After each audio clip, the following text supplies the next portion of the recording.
Alors, tu parles de la gêne. Oui. Qu'est-ce qui se passe quand quelqu'un gêne ou quand tu gênes? Dérange. Dérange. Quelqu'un qui dérange, C'est ça. Mais quand tu es gêné, qu'est-ce que tu dois faire? ça dépend. Comment tu dois réagir face à quelque chose qui te gêne, parce que les gens parlent trop fort, parce qu'ils sentent mauvais, enfin n'importe quoi. Tu peux le dire. Tu peux le dire, monsieur. Par exemple, une personne qui est au téléphone, qui parle très fort, on peut lui dire, écoutez, vous pouvez baisser votre téléphone et parler moins fort parce que vous êtes entouré autour de...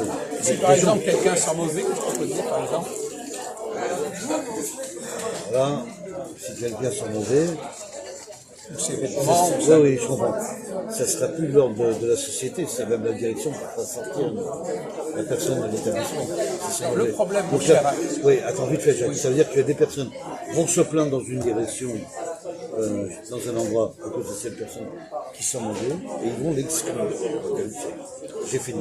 Alors, le problème, mon cher Christophe, c'est que certaines personnes sont très sensibles. À ce genre de problème, bien sûr. Et d'autres non. Bien sûr. Oui, il y en a qui n'en tiennent pas compte du tout. Alors donc finalement, la personne qui est très sensible, elle devient un problème aussi. Bien sûr. Elle est gênée, mais sa gêne est un problème. Bien sûr. Elle crée un problème. Oui. Elle va créer un problème vis-à-vis de l'autre personne qui est... Voilà. Donc tu vois que c'est beaucoup plus compliqué. Un pitié état, oui. C'est compliqué que ça. Bien sûr. Tu ne dois pas dire simplement ça me gêne. Oui. Il faut savoir si c'est légitime pour toi de dire que ça te gêne. Est-ce que c'est pas parce que toi tu es trop sensible que ça te gêne? Ben, moi, Et dans ce cas-là, tu ne peux pas mettre ta gêne au premier plan. Non. Ça, c'est vrai.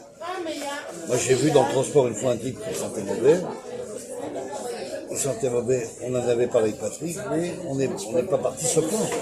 On n'a pas créé le problème avec ces personnes qui sont Alors, par exemple, il y a des réactions qui sont assez amusantes. Par exemple, quelqu'un, ça sent mauvais, on commence à mettre un petit truc comme ça. Voilà, un foulard ou un masque. Mais ça, c'est déjà une réaction pénible. Oui, c'est provocateur. Donc tu vois que c'est pas si simple que ça. La personne croit que, en mettant comme tu viens de faire, Jacques, le foulard ou un masque, disons, je ne vais pas attraper ces microbes. Non, mais même pas un microbe, que j'ai pas envie de sentir son odeur. Son odeur, voilà, exactement. Le problème, c'est que dans certaines cultures, les valeurs ne sont pas forcément les mêmes. Non, c'est vrai.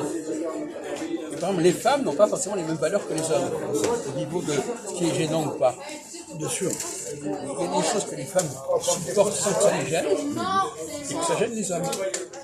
Il y a des choses que les hommes supportent et que ça gêne les femmes. Ouais, bien sûr. Donc là, c'est pas... C'est réversible. C'est pas une notion simple, moralement. Donc, qu'est-ce qu'on doit faire? Il faut qu'on dise, mais finalement, peut-être que je suis trop sensible. Oui, c'est ça. Peut-être que je suis trop sensible au fait que les gens parlent, etc. Peut-être que je suis trop sensible à ça. Susceptible à ça. Susceptibilité. Et donc, à ce moment-là, c'est moi qui suis le problème. C'est la cause du problème. Je suis le problème parce que je réagis trop. C'est ça. Oui, ça démontre. Ah oui, bravo, là. Ça, c'est un problème en plus. Ça. Par exemple, imaginons que moi, par exemple, les gens qui viennent de certains pays, il faut très attention à l'hygiène.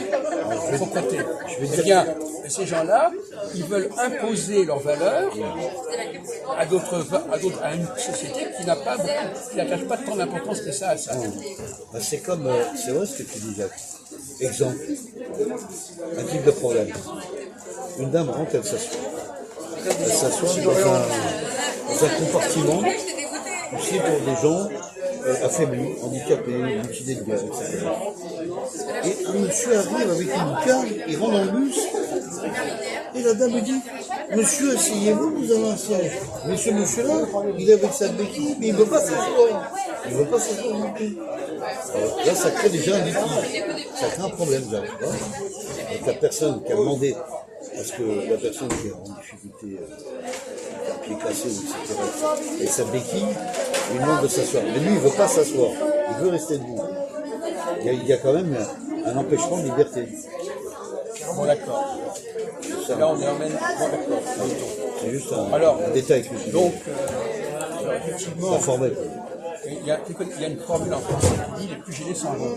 C'est exact. C'est-à-dire que si quelque chose te gêne, tu peux bouger. Tu peux partir. Tu peux partir. Tu peux te déplacer. Il est arrivé ça récemment. Il est arrivé avec une personne. Quand tu vois que c'est un endroit trop bruyant, les gens parlent entre eux, etc., c'est à toi de te déplacer. Tu ne peux pas te plaindre. Oui, alors, je vais te parler d'un cas de conflit qui s'est passé dans le bus avec moi, personnellement, avec une femme. J'ai ouvert la fenêtre, le vasistas, parce que je voulais de l'air. Pour respirer, je suis assis, j'ai besoin d'air. Elle n'a pas compris ça. Dans sa tête, il faisait trop froid, il fallait quand même le faire bouche. Mais toi, tu avais un problème aussi à ce moment-là. Oui, elle m'a menacé. Toi, tu avais un problème parce que tu étais particulièrement sensible à ce problème-là. Oui, j'avais Donc, il faisait trop chaud dans le bus. d'accord, mais il n'empêche que là, il y a un problème. Tu vois bien qu'il y a un problème. Ouais, mais, Parce que, non, mais toi-même, tu as créé un problème. ouais, mais elle a créé aussi un problème en disant on referme la fenêtre. Oui, d'accord, mais toi, tu as créé déjà un problème. Parce que tu as imposé des valeurs que les gens qui n'intéressent pas les autres. Alors, après ce clash, elle a quitté le fauteuil où elle était parce qu'elle voulait avoir toutes les raisons, elle avait tort.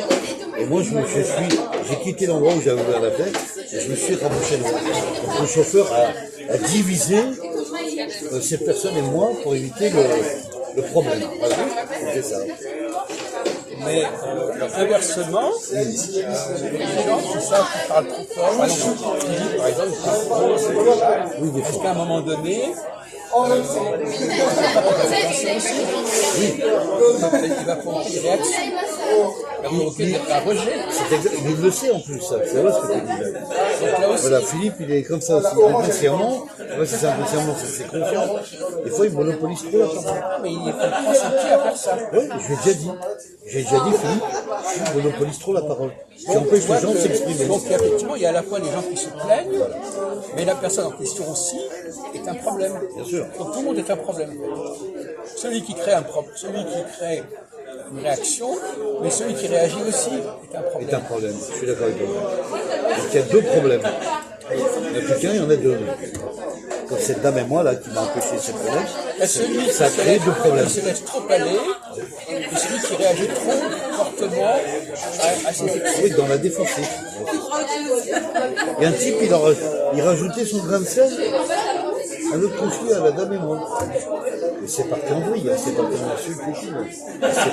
C'est dommage. Il a fallu que le chauffeur sorte pour régler le litige. Bon, voilà, la compréhension. Bravo Jacques.